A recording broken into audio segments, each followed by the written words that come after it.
కేంద్ర ప్రభుత్వం ఉపాధి హామీ పథకం కూలీలకు గుడ్ న్యూస్ చెప్పింది. నరేగా కూలీల కనీస వేతనాన్ని పెంచుతూ నిర్ణయం తీసుకుంది. ఆ వివరాలు ఇలా ఉన్నాయి.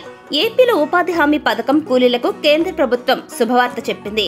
వారికి రోజువారీ వేతనాన్ని పెంచుతూ కేంద్రం డెసిషన్ తీసుకుంది. ఏప్రిల్ నుంచి మొదలయ్యే కొత్త ఆర్థిక సంవత్సరంలో అంటే 2024-2025లో రాష్ట్రంలో జాతీయ గ్రామీణ ఉపాధి హామీ పథకం నరేగా కూలీల కనీస వేతనం 300 రూపాయలుగా కేంద్ర ప్రభుత్వం నిర్ణయించింది. ఇక ఈ ఏడాది 2023-24కి సంబంధించి కనీస వేతనం 272 రూపాయలుగా అమలు చేస్తున్నారు. అదనంగా మరో 28 రూపాయలు జోడించి 2024-2025 సంవత్సరానికి 300 రూపాయలుగా కేంద్రం నిర్ణయించింది. కూలీలు ఈ విషయాన్ని గమనించాలన్నారు. కేంద్ర ప్రభుత్వం 2005లో ఉపాధి హామీ పథకాన్ని ప్రారంభించింది. అప్పుడు దినసరి కూలీ 87 రూపాయల 50 పైసలు ఉండగా ప్రెసెంట్ 272 రూపాయలు చెల్లిస్తున్నారు.